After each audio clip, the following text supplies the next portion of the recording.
दूसरा प्रश्न है, निम्नांकित दशमलव संख्याओं का घनमूल ज्ञात कीजिए। ठीक है, अब यह दशमलव संख्याएं हैं, तो दशमलव संख्याओं का घनमूल ज्ञात कैसे करते हैं हम यहाँ देखेंगे। जैसे पहला क्वेश्चन है 1.331। अब इसका जब हमें घन ज्ञात करना होगा, घनमूल ज्ञात करना होगा, तो सबसे पहले हम इस दशमलव वाली संख्या को भिन्न के रूप में बदल लेंगे। तो यह 1.331 को जब हम भिन्न के रूप में बदलेंगे तो इस दशमलव को हटाएंगे तो उसके बदले हम 1 लिखते हैं, और दशमलव के बाद जितने अंक हैं हम उतना जीरो हर में लिखते हैं। तो दशमलव के बाद 3 अंक है तो हम 3 बार शून्य लिखेंगे। अब हमें घनमूल ज्ञात करना है, तो इसे हम करनी के अंदर लिख सकते हैं 1331 बटा 1000। ठीक है, अब देखिए अभी मैंने बताया कि 1331 किसका घन है, तो यह 11 का घन है। तो इसे हम 11 गुना 11 गुना 11 बटा 10 गुना 10 गुना 10 के रूप में लिख सकते हैं। ठीक है, अब जब हम इस करनी को हटाएंगे तो इन 3 11 में से एक बार 11 लिखेंगे और 3 बार 10 में से हम एक बार 10 लिखेंगे। ठीक है, इस प्रकार यह 11 बटा 10 के रूप में प्राप्त होगा। अब फिर से हम इसे दशमलव के रूप में बदलेंगे, तो हर में एक शून्य है तो एक अंक के पहले हम दशमलव लगा लेंगे। इस प्रकार यह 1.1 के रूप में प्राप्त होगा और यही हमारा आंसर होगा। ठीक है, अब हम दूसरे नंबर क्वेश्चन को करेंगे। दूसरा है 42.875। ठीक है, तो सबसे पहले हम इसे भिन्न के रूप में बदलेंगे, दशमलव हटाएंगे तो उसके बदले हर में 1 लिखा जाता है, और दशमलव के बाद जितने अंक हैं उतने शून्य हम हर में लिखेंगे। तो 3 अंक है तो 3 शून्य लिखेंगे। अब हम इसे करनी में लिखेंगे 42,875 बटा 1000। ठीक है, अब हम यहाँ 42,875 का अभाज्य गुणनखंड करेंगे। ठीक है,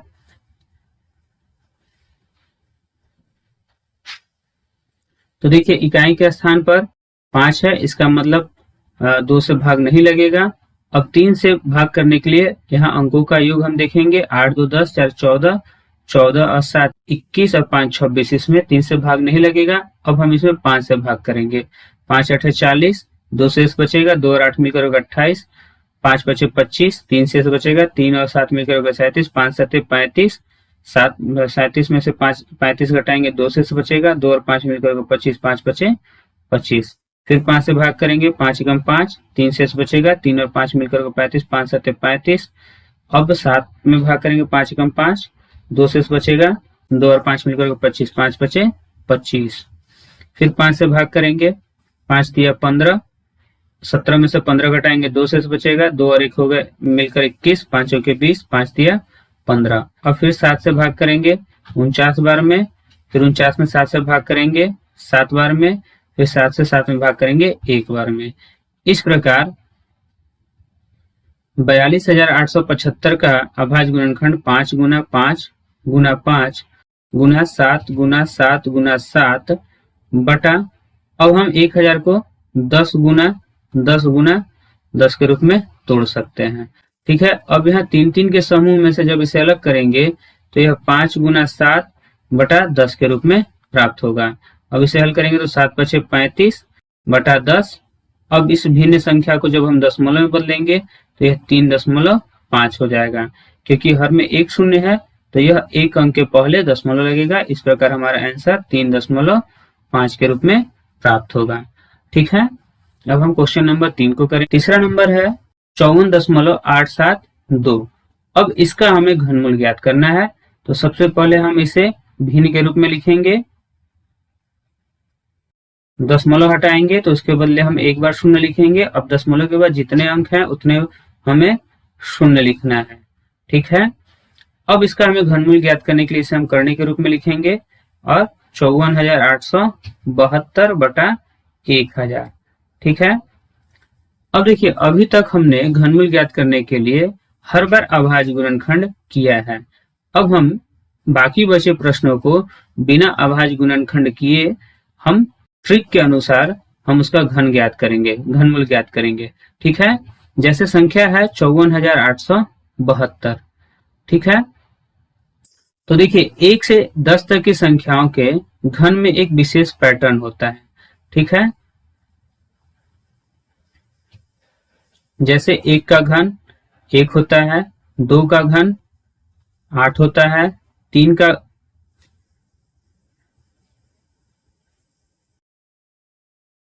2 का घन 8 होता है, 3 का घन 27 होता है, 4 का घन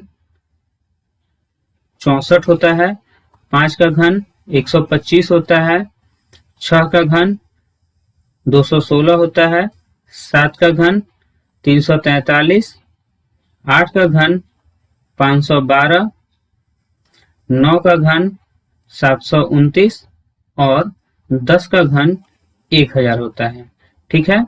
तो हमें कम से कम 1 से 10 तक की संख्याओं का घन याद होना चाहिए। अब देखिए जो ट्रिक है उसके दो पार्ट हैं। सबसे पहले हम उसके इकाई के अंक को देखते हैं कि इकाई का अंक क्या है, तो इकाई का अंक 2 है। अब हम यहाँ 1 से 10 तक की संख्याओं में देखेंगे किस संख्या के घन का इकाई अंक 2 है।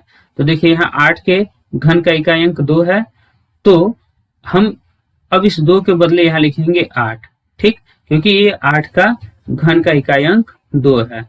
अब चूंकि हम घन ज्ञात कर रहे हैं तो पावर 3 होता है, तो हम यहाँ से 3 अंकों को काट देंगे, मतलब हम इन 3 अंकों को काउंट नहीं करेंगे। अब हमें यहाँ 54 प्राप्त हुआ, ठीक। अब हम यहाँ देखेंगे कि 54 किसके घन से बड़ा है और किसके घन से छोटा है। तो देखिए 54 4 के घन से छोटा है और 3 के घन से बड़ा है, तो हम यहाँ यह 3 के घन से बड़ा है और 4 के घन से छोटा है, ठीक है। तो हम बड़े वाले को ना लेकर छोटे वाले को लेंगे, तो यहाँ से हमें यह 3 मिल जाएगा। इसका मतलब यह हुआ कि यह 38 का घन है। यह नियम तभी लागू होगा जब यह कंफर्म हो कि यह किसी भी संख्या का घन है। अब देखिए हमें यहाँ पूछा गया, घनमूल पूछा गया, इसका मतलब यह किसी न किसी संख्या का घन है, तो हम इस नियम को लागू कर सकते हैं, ठीक है। तो यहाँ हमें यह 38 का घन प्राप्त हुआ है, तो हम इसे लिखेंगे 38 गुना 38 गुना 38 बटा 10 गुना 10 गुना 10। अब यह 38 बटा 10 के रूप में प्राप्त होगा, और जब इसे हम दशमलव के रूप में बदलेंगे तो यह 3.8 होगा, और यही हमारा आंसर होगा, ठीक है। पहली बार करने में यह आपको बहुत उलझन महसूस हो रहा होगा, परंतु जब हम इसे बार बार अभ्यास करेंगे तो यह आसान हो जाएगा, ठीक है। अगला प्रश्न है 74.088। तो सबसे पहले इसे हम भिन्न के रूप में बदलेंगे, तो यह हो जाएगा 74.00088 बटा, अब दशमलव हटाएंगे तो इसके लिए हम 1 लिखेंगे। अब दशमलव के बाद 3 अंक है तो हम 3 शून्य लिखेंगे, ठीक है। अब इसका हमें घनमूल ज्ञात करना है, तो इसे हम 74,088 बटा 1000 लिखेंगे, ठीक है। अब देखिए हम ट्रिक के अनुसार फिर से इसे हल करते हैं। तो सबसे पहले हमें इकाई का स्थान देखना है। इकाई का स्थान पर क्या है, 8। अब 8 किसके घन का इकाई अंक है, तो देखिए 8 किसके घन के इकाई अंक पर है, तो 2 के है। 2 का घन क्या है, 8 है, तो अब यहाँ हम 8 के बदले 2 लिखेंगे, ठीक, क्योंकि हम घनमूल ज्ञात कर रहे हैं। अब यहाँ से हमें 3 अंकों को काउंट नहीं करना है, ठीक। बचा 74, तो 74 किसके घन से अधिक है, तो वह 64, मतलब 4 के घन से अधिक है और 5 के घन से छोटा है, तो हम यहाँ 4 लिखेंगे। अब देखिए हमें आसानी से इसका घनमूल 42 प्राप्त हो गया, तो हम इसे लिख सकते हैं 42 गुना 42 बटा 10 गुना 10 गुना 10। अब इसे हम 42 बटे 10 के रूप में लिखेंगे।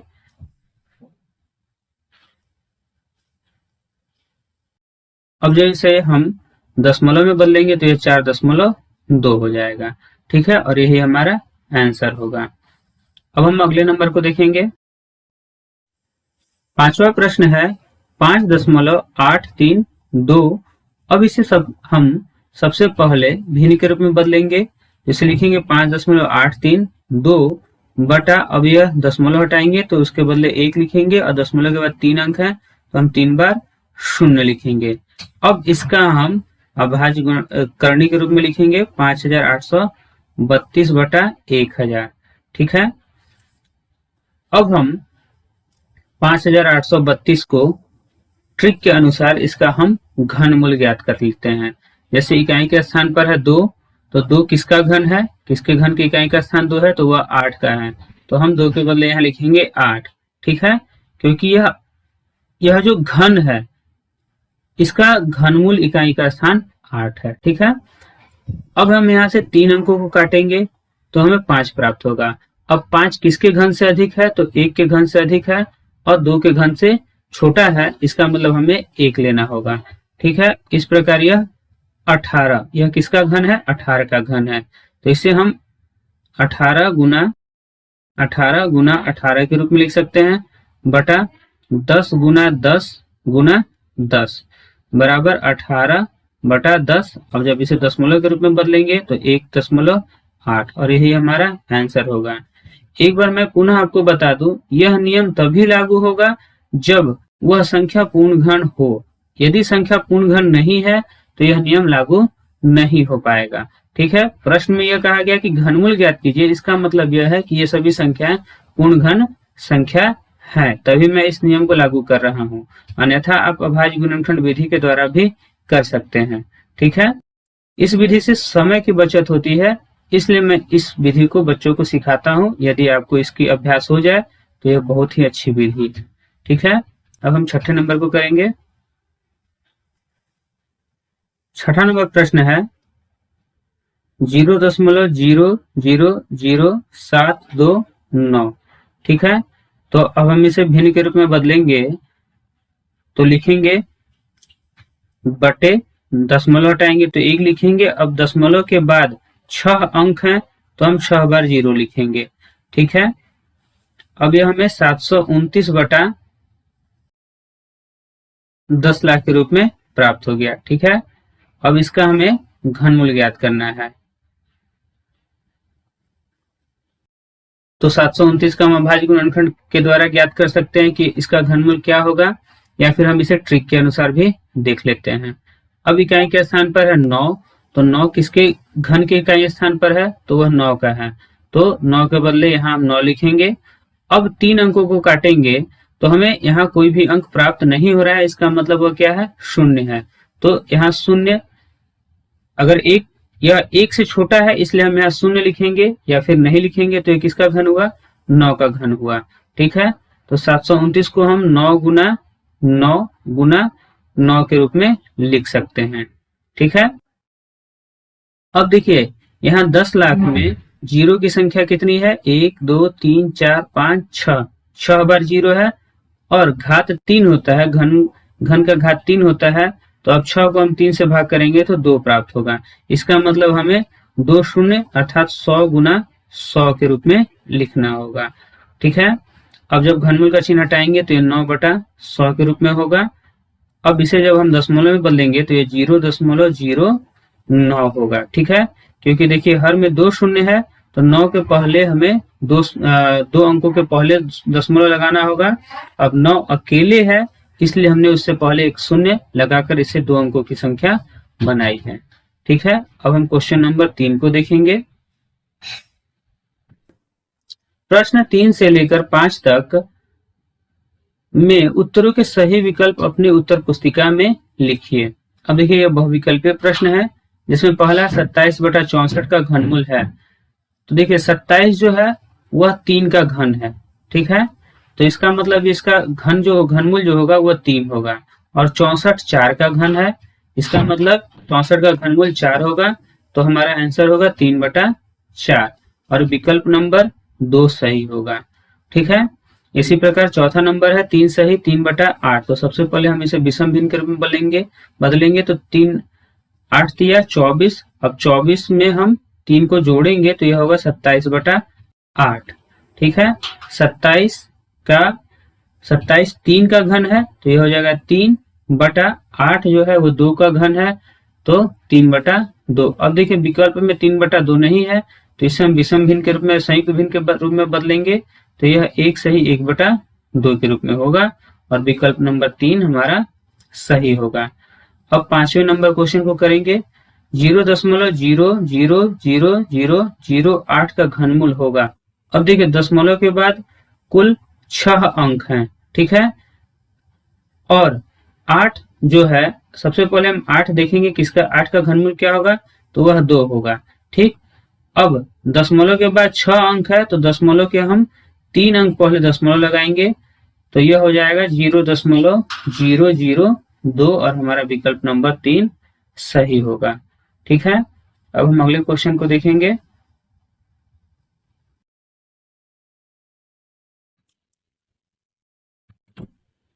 छठा प्रश्न है, एक घनाकार कंपोस्ट खाद के गड्ढे का आयतन 13.824 मीटर है, गड्ढे की गहराई ज्ञात कीजिए। अब देखिए गड्ढा घनाकार का है, घनाकार मतलब इसमें लंबाई, चौड़ाई और ऊंचाई तीनों बराबर है, तो लिखेंगे चूंकि गड्ढा घनाकार है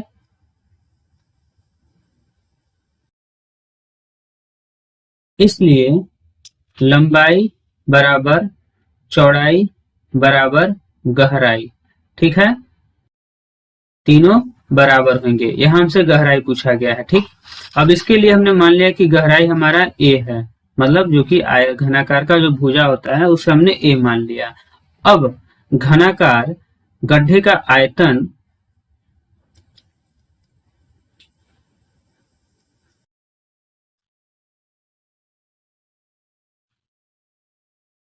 बराबर 13.824 मीटर क्यूब है। ठीक है, तो घनाकार गड्ढे का आयतन, आयतन का सूत्र होता है a⁻3, मतलब भुजा गुने भुजा गुने भुजा, तो हम इसे लिखेंगे a⁻3 बराबर 13.824। अब यह जो घात 3 है बराबर की इस तरफ जाएगा तो वह करनी के रूप में बदल जाएगा, करनी के घात 3 के अंदर, जैसे इसके अंदर 3 लिखेंगे और इसे 13.824 के रूप में लिखेंगे। अब यहाँ हम इसे दशमलव के रूप में है तो इसे हम भिन्न के रूप में लिख लेंगे 13,824/1000। ठीक है, अब हम 13,824 का घनमूल ज्ञात करेंगे। तो देखिए 13,824 इकाई के स्थान पर 4 है और 4 हमारा किसका घन होता है, किसके इकाई के स्थान पर, तो 4 का घन क्या होता है, 4 चौके 16, 16 चौके 64। तो देखिए 4 के घन के इकाई के स्थान पर 4 है, इसका मतलब इसके बदले हमें 4 प्राप्त होगा। अब 3 अंकों को काटने के बाद 2 अंक बचे। अब 13 जो है वह 3 के घन से छोटा है परंतु 2 के घन से बड़ा है, तो हम यहाँ 2 लिखेंगे। ठीक है, 2 दूनी 4 दूनी 8। इस प्रकार यह हमें 24 के रूप में प्राप्त होगा। तो 24 गुना 24 गुना 24 बटा 10 गुना 10 गुना 10। अब करनी हटाएंगे तो यह 24/10 के रूप में होगा और जब इसे हम दशमलव के रूप में बदलेंगे तो यह 2.4 होगा। इस प्रकार गड्ढे की गहराई जो होगी वह 2.4 मीटर होगा और यही हमारा आंसर होगा। ठीक है, अब हम क्वेश्चन नंबर 7 को देखेंगे। 7वां नंबर प्रश्न है, एक घनाकार बक्से का आयतन 8000 सेंटीमीटर क्यूब है, इसकी एक भुजा ज्ञात कीजिए। अब देखिए यहाँ हमें घनाकार बक्सा दिया गया है जिसका आयतन 8000 सेंटीमीटर क्यूब है और इससे हमें इसकी भुजा पूछा गया है। तो हम सबसे पहले लिखेंगे, माना कि घनाकार बक्से की भुजा बराबर x सेंटीमीटर। ठीक है, अब हम जानते हैं चूंकि घन का आयतन बराबर a क्यूब होता है, मतलब भुजा गुने भुजा होता है। या अब देखिए घन का आयतन हमें यहाँ 8000 क्यूब दिया हुआ है तो यहाँ 8000 लिखेंगे बराबर, अब भुजा को हमने x माना है तो हम इसे x क्यूब लिखेंगे। ठीक है, या अब इसे अगर हम सीधा लिख ले तो x क्यूब बराबर 8000 हो जाएगा। अब यहां से q जो है घन है, जब बराबर के अपोजिट जाता है तो वह घनमूल में बदल जाता है, तो यह घनमूल में 8000 हो जाएगा। अब 8000 का जब हम घनमूल ज्ञात करेंगे तो इसका अभाज्य गुणनखंड हमें 2 गुना 2 गुना 2 गुना 2 गुना 2 गुना 2 गुना 5 गुना 5 गुना 5 प्राप्त होगा। ठीक है, इस प्रकार जब हम यहाँ 3 3 का समूह करेंगे तो x बराबर, अब देखिए यह 2 गुना 5 के रूप में प्राप्त होगा।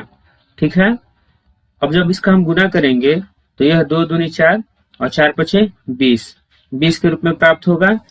तो अतः घनाकार बक्से की भुजा बराबर 20 सेंटीमीटर।